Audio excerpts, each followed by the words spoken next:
Alas, people busily engaged in secular matters take no notice of life wearing away, day by day, night by night, like a lamp in the wind. How long can it last? In the 6 realms of vast samsara, there is no fixed abode. Until we are emancipated from the sea of affliction, how can we rest in peace? Should we not be afraid? While still young and strong, let us each hear the Dharma. Let us strive and diligently seek the path to eternity.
We will recite the Summary of Faith and Practice together, which is on the first page of your service books.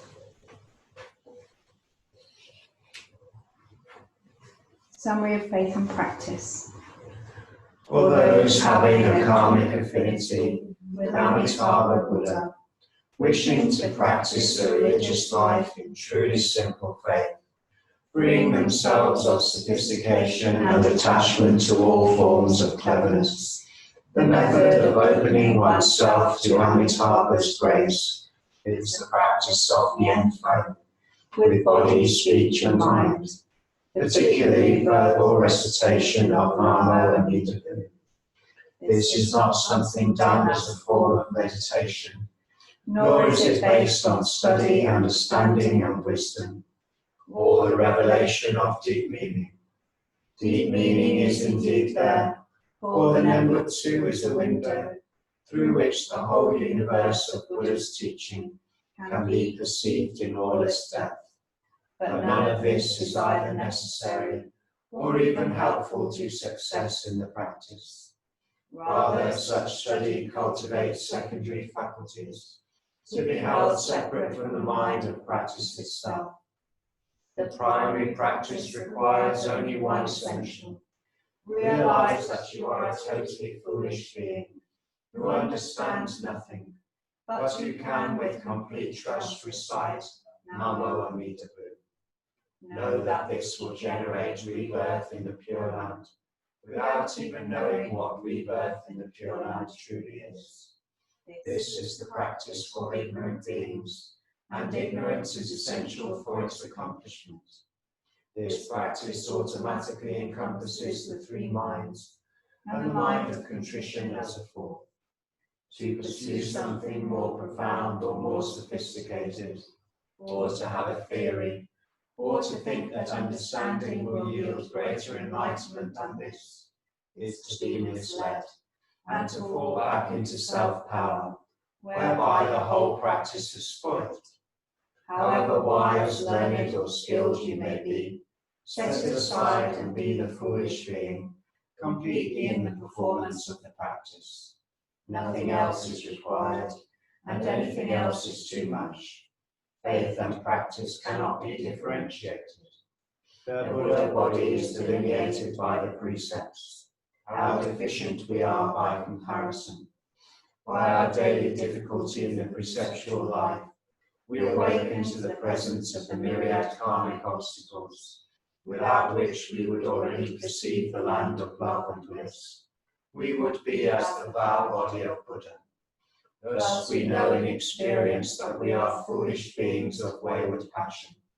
This knowledge of our condition is part of the essential basis, when it gives rise to contrition.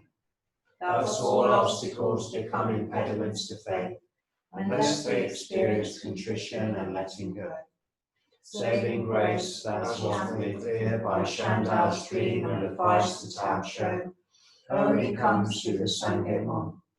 If you can perform the practice in this simple-minded way, Amida will receive you, and you may fear for nothing, since all is completely assured. Dwelling in this settled faith, you may then use your secondary faculties, your knowledge and skills and accumulated experience, as tools for helping all sentient beings. But do not then think that anything of relevance to your own salvation is thereby accomplished, nor that you are making something of yourself. Whatever merit there may be in your actions of this kind, immediately and totally dedicate it to the benefit of others, that they may enter the Pure Land, and that you yourself may not be encumbered by consciousness of virtue, which will only contaminate the practice. As Herman says, without pedantic airs, fervently recite the name.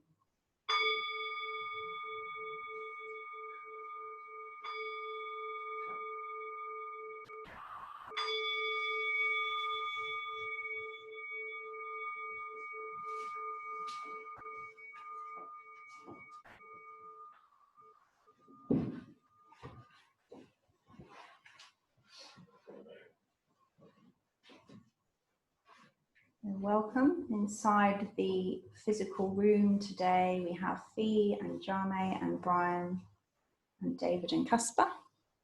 And in the virtual room we have Mark and Becky and Jan and Liz and Sophie. Welcome, Sophie, and Veronique and Andrew. How many need to be?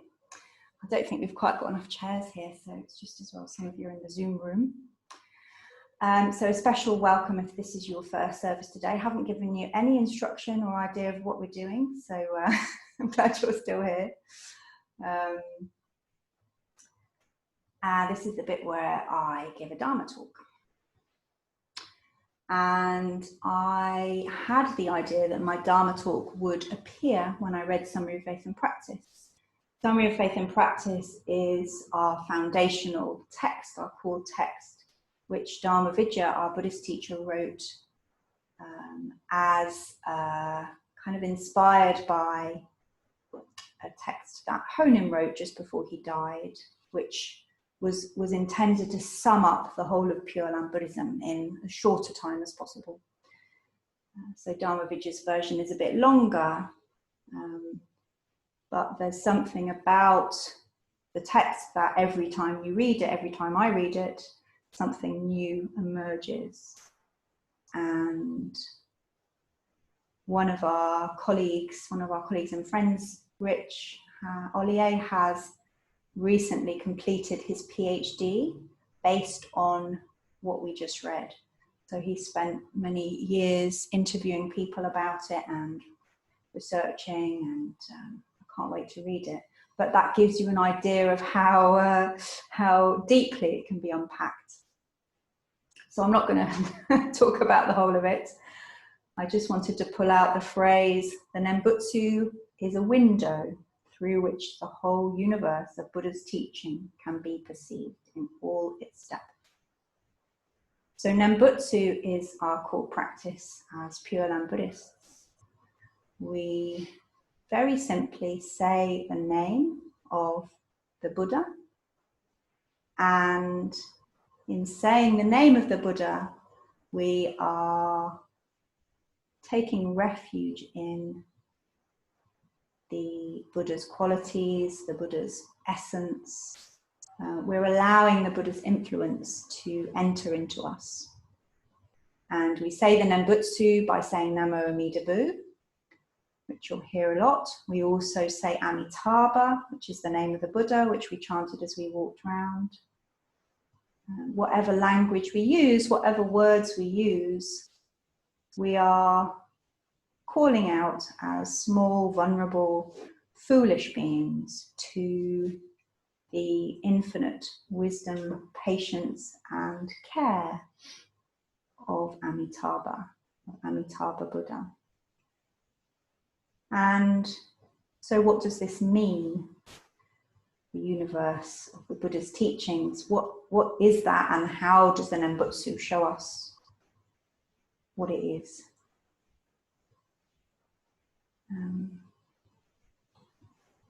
It's a good question. Now I've got to answer it. There's something for me about the simplicity of the practice that allows us to get a handle on what we're doing, which is acknowledging that we don't have all the answers and acknowledging the possibility that something out there does. Something out there knows more than we do about what we need, about what's happening in our lives, in other people's lives, about what's happening on the earth at the moment. And in that narrowing down, in that simplifying of that, that question that we all carry with us, there's a sense of allowing ourselves to open up to something that comes from outside and is absorbed into us, that very slowly or very quickly or both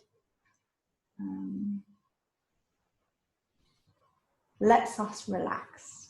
It lets us lean back and surrender and let go of having to be the one that knows it all, having to be the one that's in control, having to be in charge.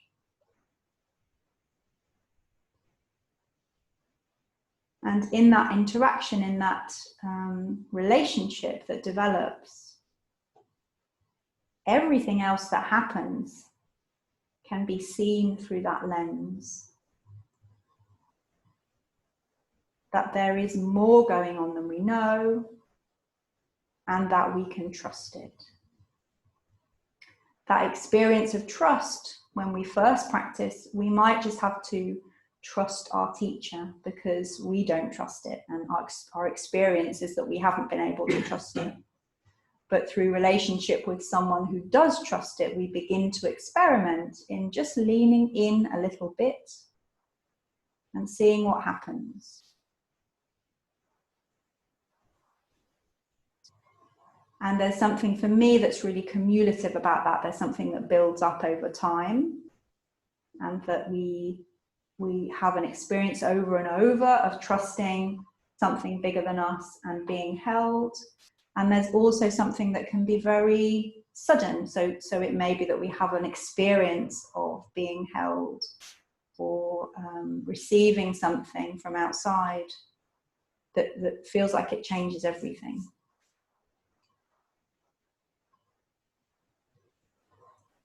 As I begin to talk about this, I'm beginning to get a glimpse of the universe of the Buddha's teachings. And that I could probably talk to you for the next 3 years and still only begin to cover a fraction of what I've received from the Buddha, never mind the whole of the Buddha's teachings. I love the little metaphors in the Buddhist teachings about how unlikely things are. There's a story about a turtle, is it a turtle, coming up randomly in the ocean and just so happening to get a 10p piece on its back. in the traditional story, it floats through a yoke like you would put under the That's backs right. of an ox. I don't think there were MP pieces. Well, where it's- where the story originated from. I Thanks, can't John. strongly think That's the I'm mixing my stories. no, that's Yeah, how I think you might be folklore works. I've heard the one with It changes in the telling. So anyway, there's something very, very, very unlikely about that happening, and yet it does. So there's something about Buddhism is full of these stories about miracles happening or impossibilities happening, things coming together in a way that feels beyond belief. And that's the kind of sense I have as I begin talking, is that the things I could try and explain or tell you about are just like a speck of dust in a desert. But that doesn't matter too much, because the speck of dust, maybe let's say a speck of sand in the desert, also contains the desert. That there's something about that small thing pointing towards the rest of it. So it doesn't really matter too much where we look, which window we look through, which grain of sand we happen to pick up. Another metaphor or another story is about Indra's net, where each jewel on the net reflects all the other jewels, so we can pick any jewel. In this school of Buddhism, we have picked the Nembutsu. That is the practice that we have as our foundation, as our home base. And so we do a lot of the Nembutsu. But the Nembutsu is only a window through which the whole universe of Buddha's teaching can be perceived in all its depth. So we don't need to worry too much if this is the right place for us or somewhere else. We just need to be open to receiving. We just need to be open to listening, looking, and allowing the Buddha to show us what we need to know. If we're searching too hard, then we're not going to find it. So I don't know if I've made any sense at all this evening. I've made sense in my head, so that's something. And much like the summary of faith and practice, there may just be a sentence or a word that kind of goes in and resonates somewhere. And as we sit in meditation, you might just want to allow that word or that feeling or that question to just sit in you and allow it some space. So we'll now do some quiet sitting together, and we always begin meditation with bells and finish with bells. Bells in the shrine room are a bit like punctuation, so they tell us when to do the things we're doing and are a kind of a container. And grateful to Fee, who you won't be able to see, but she's just over there, and she makes really beautiful bells. Namo means be.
I forgot to welcome Veronique. Welcome, Veronique. And in a minute we'll stand and do prostrations, which are another window through which the whole universe of Buddha's teaching can be perceived in all its depth. And then we'll do some liturgy, which is in our service book. I haven't written it on the chat on the computer, so if someone else is willing to put the link in the chat for people that haven't got it, that would be much appreciated. Am I mean to be? I mean someone on there rather than you. Do you want me to say what it is? Yeah. It's http://bit.ly/Amida book. Am I mean to be?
We will now recite Infant Service together, which is on pages 13 and 14 of your service books.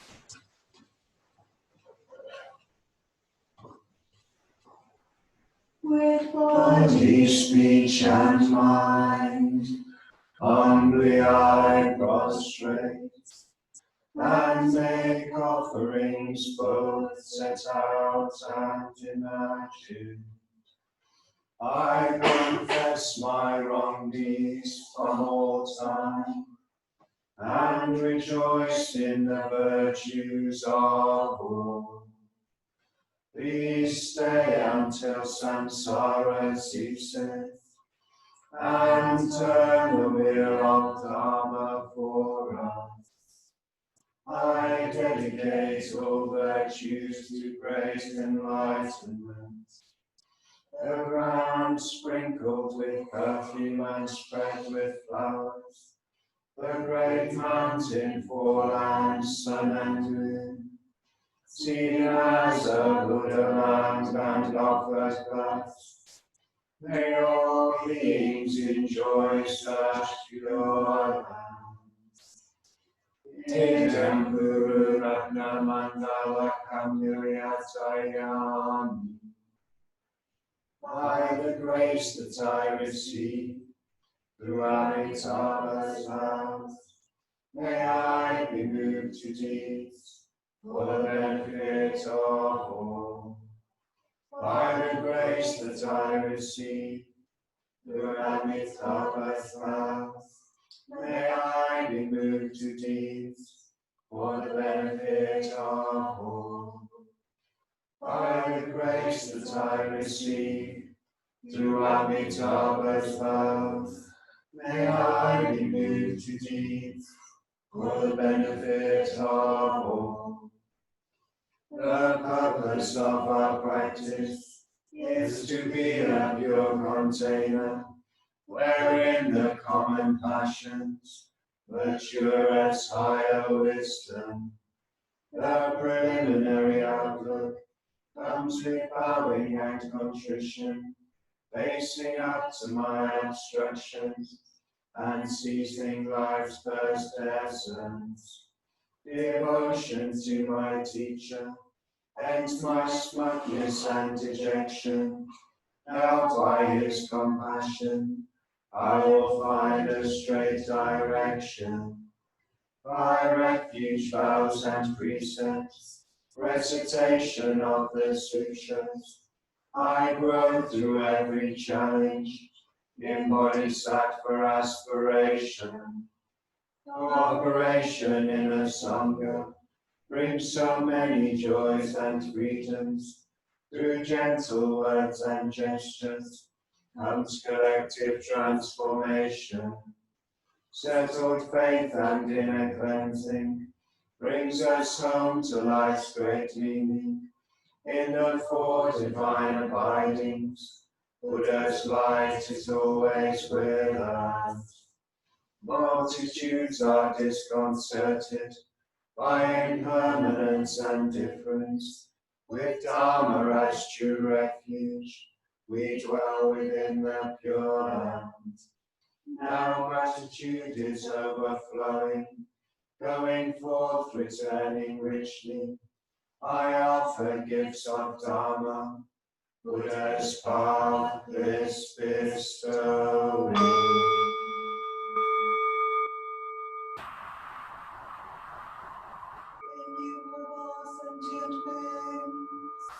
We vow to save them all. Inexhaustible originated passions, We vow to transform them all. immeasurable are the Dharma teachings, We vow to master them all. infinite is the Buddha's way, We vow to fulfill it completely.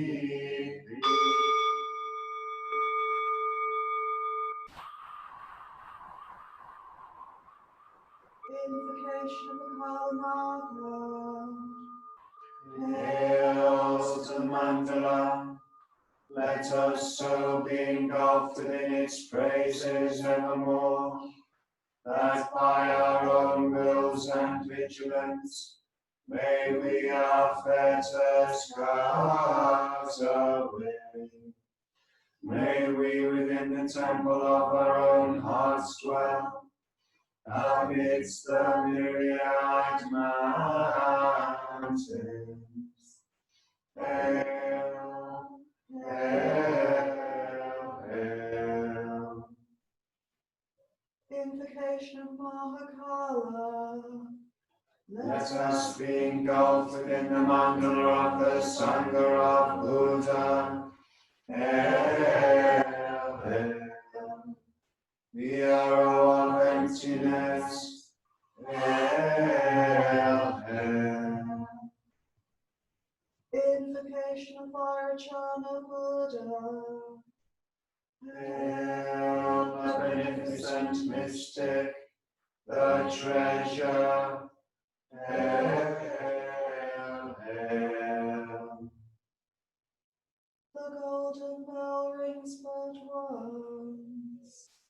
Peace upon the hill.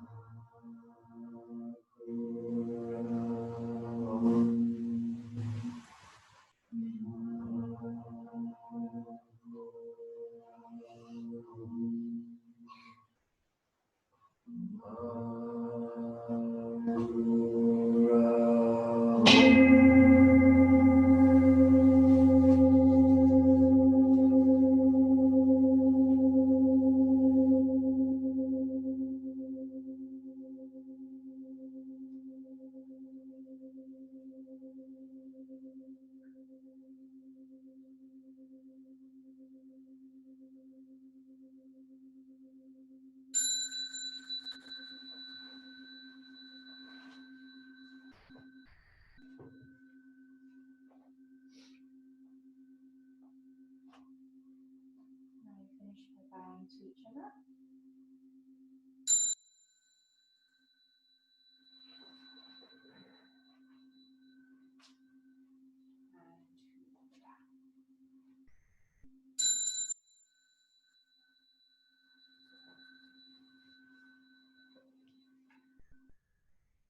We bow to our seats and tidy our seats.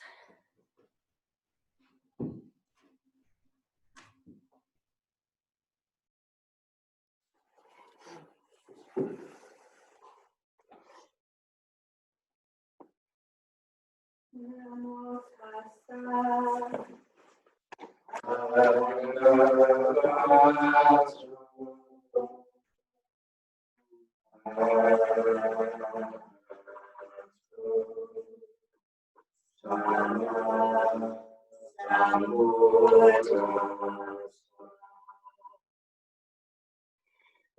Namo Tassa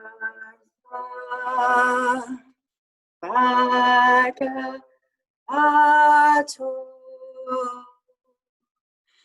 Arahato